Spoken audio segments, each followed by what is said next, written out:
मेरे जो ससुर जी थे वो बहुत बड़े कांग्रेसी स्वतंत्रता संग्राम सेनानी अच्छा। बाबू विश्वनाथ राय, ओके। जिनको अंग्रेजों ने रेड तक पढ़ा हम लोग के यहाँ। अंबानी ने कितना मेहनत किया, अंबानी के फादर कितना मेहनत किए, ये किसी ने सुधा मूर्ति कितना मेहनत की, ये क्यों नहीं कोई देखता है? क्योंकि इजी है ना, इजी है देखना कि बस मिल जाए, और उनका लाइफ स्ट्रगल देखने में भी मेहनत है। पीछे जाके देखो। हाँ। तब तुम्हें पीछे तो देखना ही चाहते हैं आज वो करोड़पति, अरे करोड़पति कैसे बना, पीछे तो जाओ पहले उसके देखो तो। मगर अचानक एक शाम ऐसी आई, होली की शाम की मेरे लड़के का एक्सीडेंट होगा। उस वक्त आपने कुछ लाइनें लिखी थी। किस भूल की सजा मिली मेरी माँ मुझे बता, ऐसी भी क्या खता हुई कि इतनी बड़ी सजा। लोगों का साथ मिलता है। हाँ, बहुत अच्छे लोग समाज में मिलते हैं जो तुमको और आगे बढ़ा ले जाएंगे, और कुछ लोग पीछे भी पीछे वाले तो बहुत मिलेंगे। पीछे वाले तो इतना मिलेंगे कि तुम बढ़ने ही नहीं देना चाहेंगे ना। औरत का जीवन बुढ़ापे तक असुरक्षित है। ऐसा नहीं है कि वो तुम बाहरी लोगों के साथ ही। औरत मीन्स कि जिस दिन से उसने जन्म ले लिया, और 5 साल की रही हो चाहे 100 साल की हो जाए। पहला प्यार माँ बाप होते हैं, सच्चा प्यार माँ बाप होते हैं, आखिरी प्यार माँ बाप होते हैं। नमस्कार, मैं Sunila beyond the mic conversation with heart में आपका स्वागत करती हूँ। किसी ने सही ही लिखा है कि माँ बाप के डिसीजन गलत हो सकते हैं पर उनकी नीयत कभी गलत नहीं हो सकती है। आज हम एक माँ का प्यार और उस प्यार के दर्द को ना महसूस करते हैं। आज हमारे साथ हमारी गेस्ट हैं मिस शबनम, जो कि एक परफेक्ट हाउस मेकर हैं, और उनका जो फैमिली बैकग्राउंड है ना, वो एक पॉलिटिकल फैमिली बैकग्राउंड है, जिनके father in law 5 times active MP रहे हैं।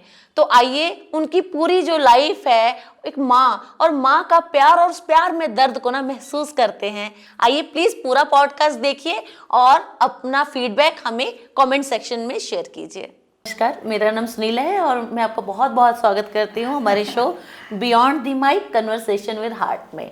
तो आप अपने बारे में थोड़ा सा बताएंगे कि आपका जीवन कैसा रहा? देखो, जीवन की परिभाषा बहुत उसको गूढ़ होता है गूढ़, जिसको समझना जो है, इतना जो एक्सपीरियंस करता है, जिसको स्टेप बाय स्टेप अनुभव होता है, वही समझ सकता है कि जीवन कितना कठिन है। बिल्कुल। जो सामने से दिखता है वैसा होता नहीं है।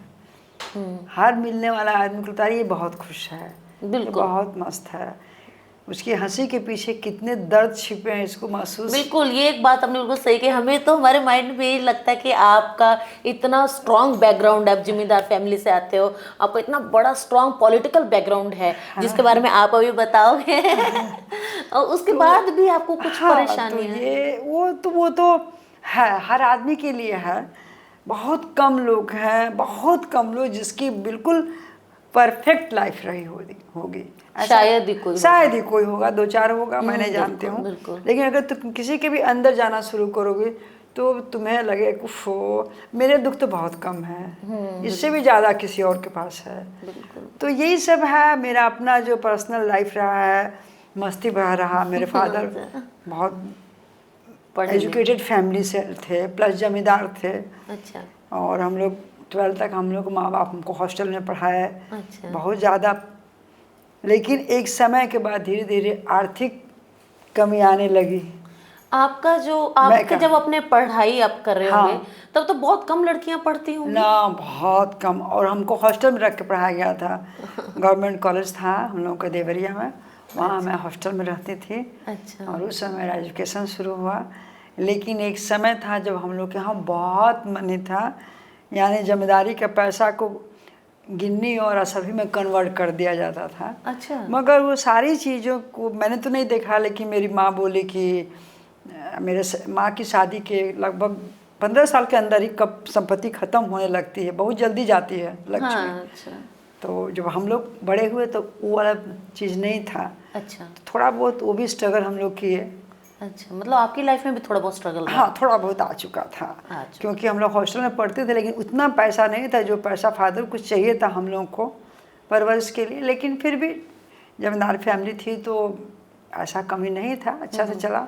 फिर हमारी शादी भी हुई। अच्छा तो शादी एक ही डिस्ट्रिक्ट, अच्छा। लेकिन मेरे जो ससुर जी थे वो बहुत बड़े कांग्रेसी स्वतंत्रता संग्राम सेनानी अच्छा अच्छा बाबू विश्वनाथ राय, ओके। जो जिनको अंग्रेजों ने रेड तक पढ़ा हम लोग के यहाँ। इतनी संपत्ति एक्वायर की हुई थी अंग्रेजों को नहीं, रेड? रेड तो पड़ा होगा हमारे ससुर जो कैप्चर करने के लिए, ओके, कि क्योंकि वो उनको जेल में, स्वतंत्रता संग्रामी थे। और वो पहले ऐसे पॉलिटिशियन थे जो आज़ादी के बाद उनको एमपी बनाया गया। अच्छा प्लस वो इंदिरा गांधी के बहुत करीबी थे। ओके। और वो कुछ आज के नेता नहीं है लोग, वो लोग कुछ नहीं समझते, जब मन किया तब रिजाइन दो, चल दो।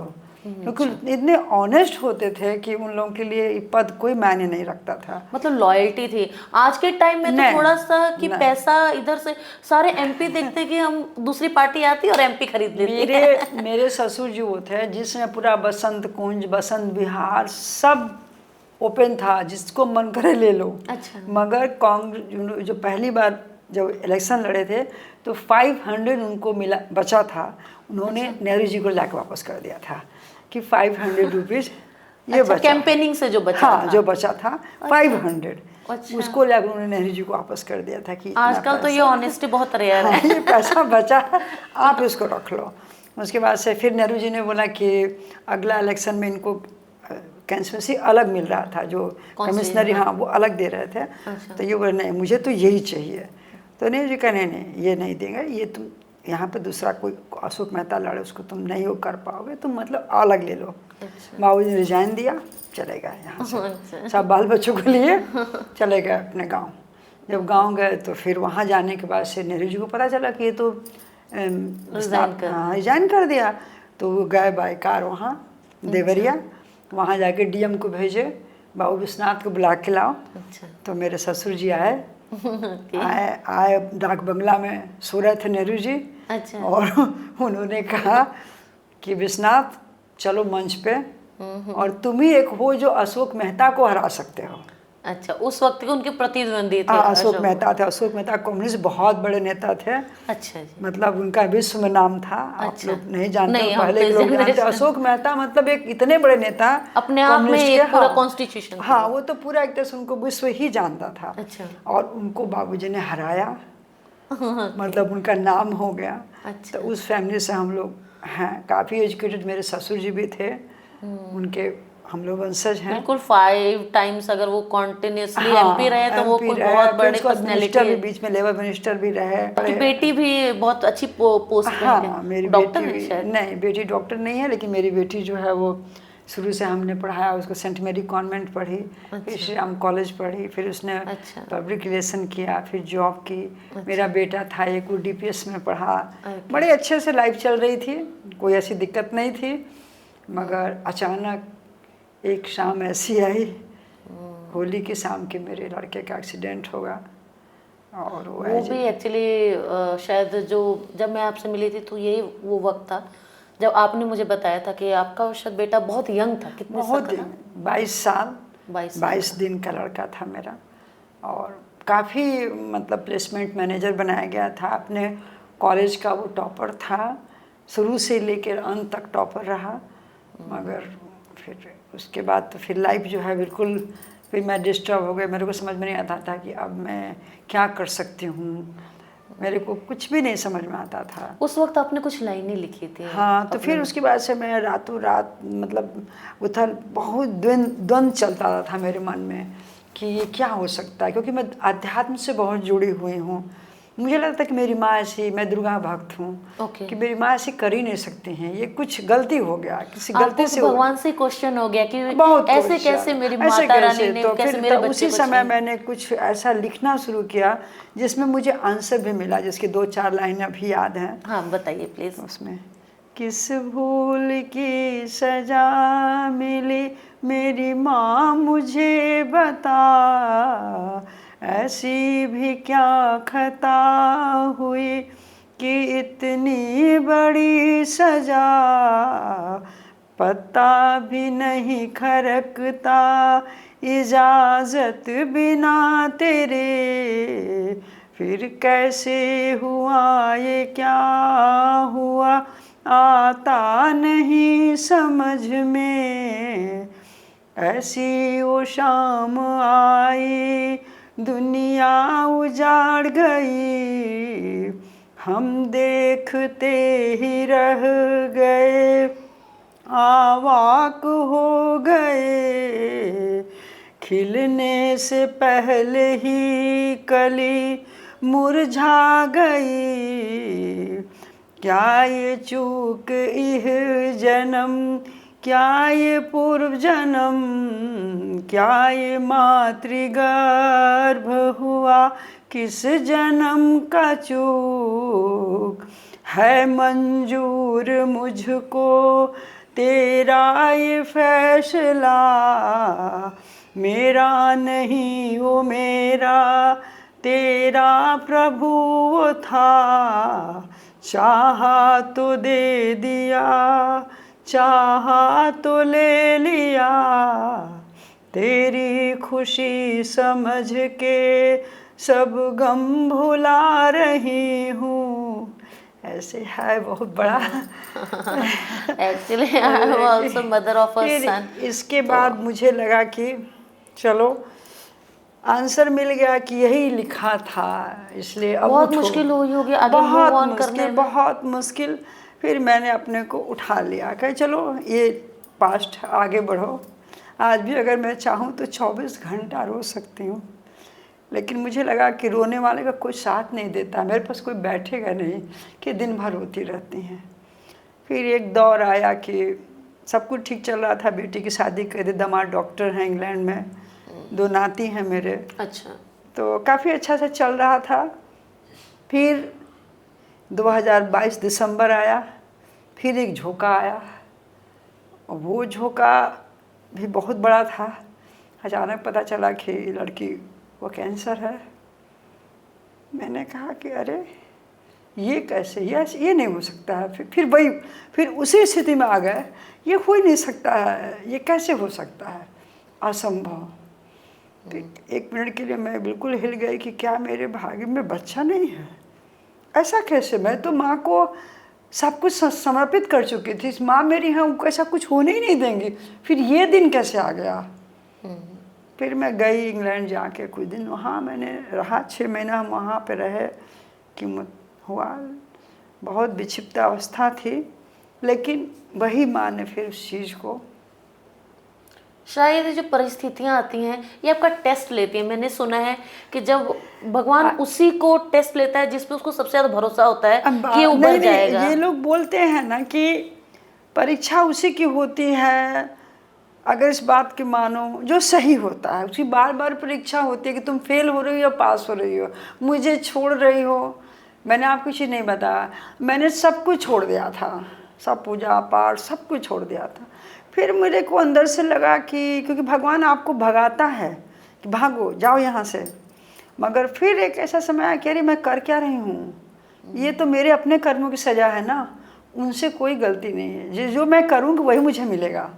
फिर मैं धीरे धीरे सारी चीज़ें शुरू कर दी। एक्चुअली जो मेरी पिछली वीडियो थी, मैं वृंदावन गई थी, तो उसमें मेरी मुलाकात एक बहुत अच्छे सोच समझ वाले एक ऑटो रिक्शा वाले से हुई। मैंने उनको ये क्वेश्चन पूछा था कि वृंदावन में जब कोई आते हैं और खुलेआम बिहारी जी के दर्शन हो जाए तो कहते हैं कि बहुत अच्छी चीज़ नहीं है, भगवान ने तुमने मांगा और भगवान ने तुम्हें कि तुम इससे संतुष्ट हो लो, दर्शन मिल गए। लेकिन जो भगवान का अच्छा भक्त है, भगवान उसको भटकाता है कि तुम यहाँ से जाओ, तुम जाओ, मेरे दर्शन नहीं होंगे तुम्हें आज। कि मैं तुम्हारी परीक्षा ले रहा हूँ, तुम चले जाओ, बहुत लंबी लाइन है, बहुत धूप है, बारिश हो रही है। लेकिन अगर भक्त फिर भी डटा रहता है तब भगवान कहते कि भाई पहले तुम सफल उस स्थिति में भी मुझे पता था कि नहीं, ऐसा कुछ भी नहीं शुभ्रा के साथ होगा। और मैंने अपनी आराध्य को, जो भी मेरे भगवान थे, मैंने उनको पकड़ के रखा और मैंने उस नाव आप मूव ऑन पार कर कर लिया। आप सिचुएशंस में। तो आप इसी से मैं एक छोटा सा सवाल पूछती हूँ, आप जिस एज में हैं आपने इतना बड़ा दुख तकलीफ सह गए, उससे निकल गए, लेकिन आज हम दूसरी जनरेशन देखते हैं, बच्चों को देखते हैं, आजकल के बच्चों को देखते हैं कि अगर एक लड़की ने ना कह दिया उसी पे वो सुसाइड कर लेते हैं। एक परीक्षा में फेल हो गए, अगर 10वीं की परीक्षा में फेल हो गए वहीं सुसाइड कर लेते हैं। आजकल के बच्चे जो हैं, जो अभी का जनरेशन है, वो सफ़र करना चाहते ही नहीं हैं। उनको सब कुछ अभी चाहिए। वो मेहनत करना नहीं जानते हैं, वो स्ट्रगल करना नहीं चाहते हैं, उनको सब कुछ चाहिए। नाच सब सुनना नहीं चाहते हैं ना। हम लोग को एक समय पे सब कुछ मिला है। ये लोग को जन्म लेते ही गाड़ी, मोटर, बंगला, घर, एसी सब कुछ चाहिए। अगर उसमें थोड़ी भी कमी हुई तो बच्चे डिप्रेशन में चले जा रहे हैं, बच्चे सुसाइड कर ले रहे हैं। अरे आईआईटी नहीं मिलेगा तो क्या जीवन खत्म हो जाएगा? बहुत सारे क्षेत्र हैं। बिल्कुल, कोई जरूरी थोड़ी नहीं कि आईआईएम नहीं मिला, आईआईटी नहीं मिला तो हम सुसाइड कर लेंगे। बिल्कुल। लेकिन हर साल हो रहा, क्यों हो रहा? क्योंकि वो बच्चे का मेंटल लेवल ऐसा हो चुका है कि अगर नहीं मिला तो फिर मेरा जीवन नहीं है। आप पेरेंटिंग को इसमें दोष पेरेंट्स का है। पेरेंट्स बच्चों को स्ट्रगल करना सिखा ही नहीं रहा है। हम लोग के पेरेंट्स के पास, जिस पेरेंट्स के पास पैसा भी होता था ना, वो भी पेरेंट्स कम दे के स्ट्रगल करना सिखाता था। अब तो बच्चा गाड़ी से जा रहा है, एसी में 24 घंटा बैठा है, तो फिर वो स्ट्रगल किया कहाँ? बिल्कुल, फर्श जैसे बाहर निकलते हैं तो कोई पेड़ पे कुछ छूने नहीं देता है। हाँ, इन्फेक्शन लग गया, ये हो गया। तो ये सब चीज़ें जो हैं, वो आजकल का जनरेशन या तो बहुत ब्रिलियंट है, वो तो अपना लाइन पकड़ लेगा। बीच वाले लोग जो रह गए हैं ना, जो बहुत कम लोग हैं, ये लोग क्यों और भी बहुत सारी राह हैं, उसको तुम चूज करो, उसमें आगे बढ़ो। ये डिप्रेशन में जाना, सुसाइड करना, माँ बाप को तंग करना, आजकल के जो छोटे मतलब जनरेशन, बहुत छोटे लोग हैं, उन लोग को देख रहे हैं कि बच्चा अपने को अपहरण करा के अपना माँ बाप से पैसा मांग रहा है। अरे इतना ख्वाहिश क्यों बढ़ाओ? अगर मेरे पास नहीं है तो उसके लिए हम डकैती थोड़ा किसी के यहाँ डालेंगे, बिल्कुल मेहनत करेंगे। बिल्कुल। तो ये जो अभी आजकल जो चल चुका है कि, और इसमें भी देख रहे हैं कि जो छोटे लोग हैं उनके माँ बाप क्या कर, दिन भर मजदूरी कर रहे हैं, लेकिन बच्चों को मोबाइल पकड़ा दे रहे हैं, जींस पकड़ा दे रहे हैं। जो आप अपने सेक्टर में देख लो। हाँ बिल्कुल बिल्कुल, मैं तो बच्चे काम ही नहीं कर रहे हैं। शाम को बच्चों को गुटखा चाहिए, शराब चाहिए, और माँ बाप से पे तसला लेकर ढो रहा। तो क्यों? माँ बाप की गलती है? क्यों हो रहा है? माँ बाप की गलती है। तो बड़ा मोबाइल ने तो पूरा विश्व को खत्म कर दिया। जो मोबाइल एक है, अच्छा है, बहुत अच्छा है, लेकिन उसका प्रयोग हो कहाँ रहा है? उसका हो ही नहीं रहा। बिल्कुल, लोग उस पर अच्छा, लोगों को ये पता भी नहीं है कि मोबाइल को कैसे, कब। हमारे यहाँ हम देखते हैं यूके में कि बच्चों का मोबाइल को बिल्कुल रात को 8 बजे, पता नहीं क्या सिस्टम नहीं जानते हैं, पेरेंटिंग कंट्रोल सिस्टम डाल दिया जाता है। वो तो कॉलेज जाता है तो खुलता है, किसी कॉलेज में कांटेक्ट रहे माँ बाप का बच्चों से, बस इतने देर के लिए, फिर आया डाल दिया गया। वो काम यहाँ हो नहीं रहा है। सारे बच्चे 24 घंटा लेके घूम रहे हैं। एक्चुअली बात यह है कि हम फॉलो तो वहाँ करना चाह रहे हैं, वो हो नहीं पा रहा। हाँ, लेकिन हम उसमें भी अपना देसी तड़का लगा के अपना बर्बाद हो रहे हैं।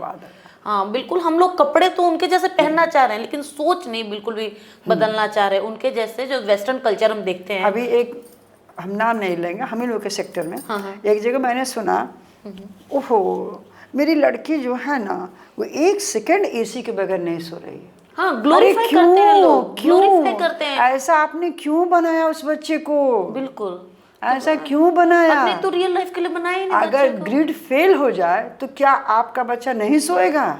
बिल्कुल, बच्चा को ऐसा बनाओ जो धूप सह सके, बिना एसी का रह सके, बिना पंखे का रह सके। मेरा बेटा था, पैसे की कमी नहीं थी मेरे पास, हम उसको एसी का टिकट देते थे, तो 1-2 बार तो लिया, दूसरी बार वो कैंसिल करा के क्या बोला कि आज हम स्ट्रगल नहीं करेंगे, आज हम रफ एंड टफ नहीं बनेंगे, तो हम फिर कल कैसे करेंगे माँ? वो टिकट को कैंसिल करके, झांसी में पढ़ता था, वो स्लीपर का टिकट ले आया। तो वो भी तो एक बच्चे थे। आज के माँ बाप हर चीज़ इतना अवेलेबल कर दिए हैं कि बच्चे फिर उसे उसी तरीके से हो उसी गए। तरह और फिर जब वो कामयाब नहीं हो पाते, उनको अपनी हाँ। जब अपने ऊपर चीजें आती हैं, नहीं तो वो एक नया एक टर्म आ गया है डिप्रेशन। आप काम तो कीजिए। काम तो कीजिए। और कभी ऐसा नहीं है कि तुम कोई कभी ऐसा नहीं है कि जीवन में तुम सफलता नहीं प्राप्त करोगे। अगर मेहनत करोगे तो तुम एक अच्छा लाइफ इस समाज में, इस जीवन में, इस बढ़ते हुए समाज में तुम पा सकते हो। बिल्कुल। ऐसा नहीं है कि संभव नहीं है, सब कुछ संभव, बशर्ते कि मेहनत करो और हार कभी ना मानो। बच्चों को बचपन से ये दो कि जिंदगी कभी भी रुकती नहीं है, वो अपना मंजिल पा ही जाती है। मेहनत से कभी पीछे नहीं रहना चाहिए। आप एक बात बता रहे थे जहाँ पर उस बच्चे को थोड़ा सा ऑटिज्म के लक्षण थे। हाँ, और तो वो तो जैसे कि हमारा एक भतीजा था, तो उसका मतलब डॉक्टर ने बोला कि ये कभी नहीं पढ़ पाएगा, इसको ले जाके मेंटली रिटार्डेड स्कूल में डाल दीजिए। अच्छा। तो मैं लेके गई। जब मैं वहाँ का माहौल देखे तो बड़ा हम विचलित हो गए कि अरे ऐसा कैसे हो सकता है। एक दो उदाहरण है जो बता सकते हैं कि मेहनत से आदमी क्या नहीं पा सकता है। फिर घर हम लोग ले आए, उसके बाद से हम बोले कि नहीं, इसको हम लोग नॉर्मल स्कूल में ही डालेंगे। फिर उस स्कूल से निकाल के दूसरे स्कूल में डालें। और हम लोगों ने इतना मेहनत किया, अपने समझा के बुझा के उसको पढ़ा के लिखा के, आज कुछ मेडिकल ट्रीटमेंट दे के और आयुर्वेद में, होम्योपैथ में, आज वो लड़का इंजीनियरिंग करके आज वो वर्क फ्रॉम होम कर रहा है, नोएडा के किसी अच्छे कंपनी में है। अगर उसको हम लोग छोड़ दिए होते तो पूरा समाज उसको पागल पागल पागल पागल पागल पागल घोषित कर दिया। बिल्कुल बिल्कुल। आज एक बच्चे का वो बाप है। अच्छा, अच्छी और मैं, मेरा भतीजा है और आज मैं जिंदा हूँ। लेकिन मैंने एक एक दिन फेस किया है कि किस तरह से वो जो कि कितना एबनॉर्मल था कि हम तुमको बयान नहीं कर सकते हैं।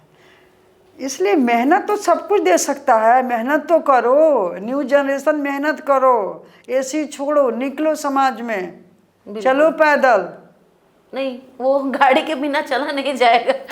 एक्चुअली चाहिए तो सब कुछ। अंबानी बनना है, लेकिन उनके जैसा अंबानी ने कितना मेहनत किया, अंबानी के फादर कितना मेहनत किए, ये किसी ने, सुधा मूर्ति कितना मेहनत की, ये क्यों नहीं कोई देखता है? क्योंकि इजी है ना, इजी है देखना कि बस मिल जाए।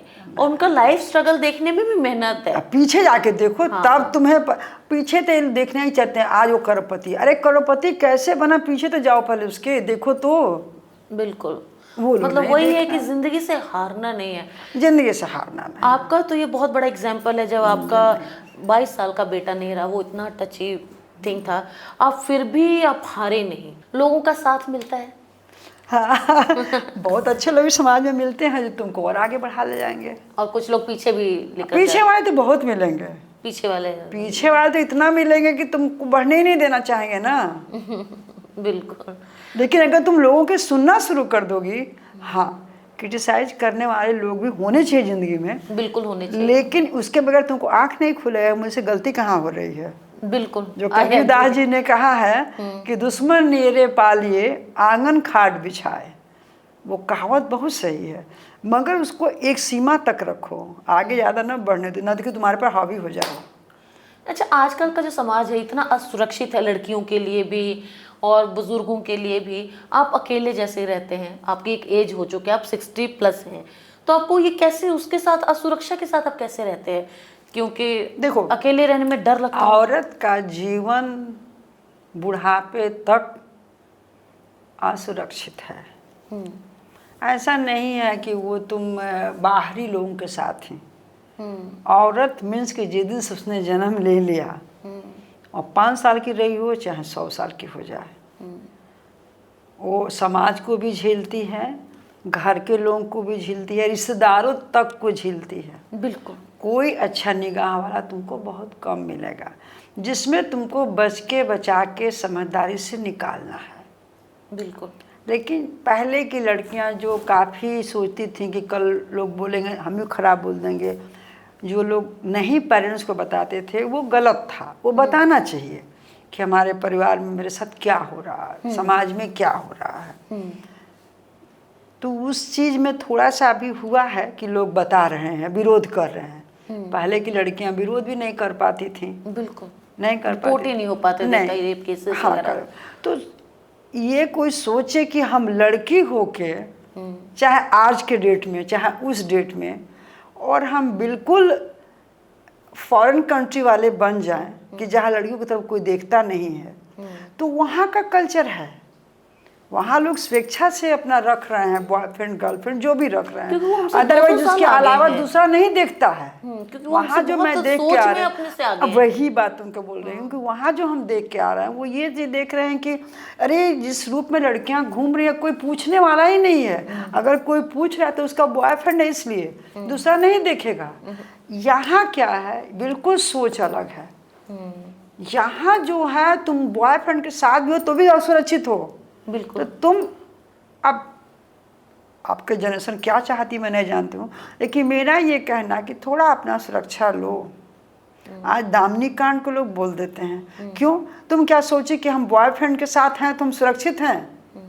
गलती तुम्हारी नहीं थी, तुम्हारा बॉयफ्रेंड था, तुम अकेले चढ़ गई बस में, तो गलती तुमसे हुई ना। जिस बस में एक पब्लिक नहीं है, हर समय अगर तुम लड़की हो और इंडियन लड़की हो तो ये मत सोचो तुम लड़कों की मानसिकता को नहीं ना बदल सकती हो। जब हम तक अपने मानसिकता को बदल नहीं, सकते हैं ना, अगर अपने को सुरक्षित नहीं, सामाजिक सुधार तो हिंदुस्तान में होगा ही नहीं ना। और हिंदुस्तान में जितनी घटनाएं होती हैं वो ज़्यादातर विकृत माइंड के लोग हैं। विकृत माइंड के लोग हैं, नॉर्मल नहीं है। नॉर्मल में 2-4 होते हैं। आज जो कलकत्ता का घटना हुआ, क्या वो नॉर्मल लोग सब विकृत माइंड के थे?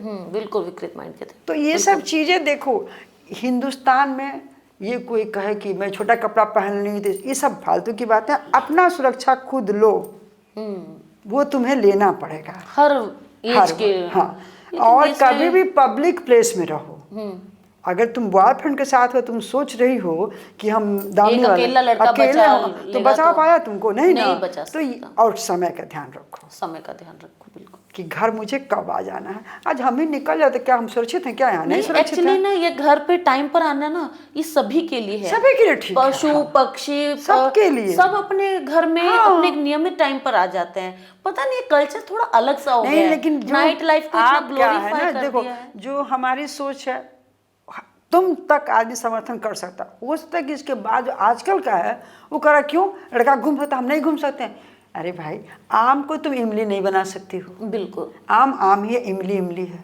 जो हम आम को इमली बना ही नहीं सकते हैं, लड़के चाहे वो दिन भर घुमा सुरक्षित नहीं है, हम लोग असुरक्षित हैं क्योंकि विकृत माइंड के लोग हैं हमारे समाज में।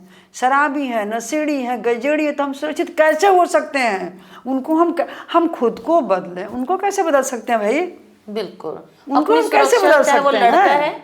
चाहे लड़की है, आपके अपने हम अपना सुरक्षा खुद रखें। बिल्कुल।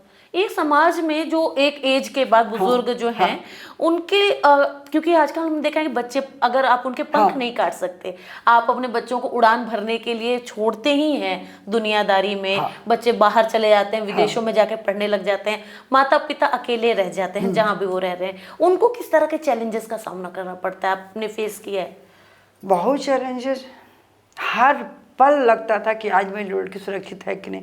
लड़का के लिए नहीं, लड़का, लेकिन लड़का को भी समाज इतना गंदा हो चुका है, चाहे वो विश्व स्तर पे हो चाहे वो इंडिया हो, लड़कों को बिगड़ने में टाइम नहीं लग रहा है। इसलिए माँ बाप के लिए तो बहुत बड़ा ये टेंशन है।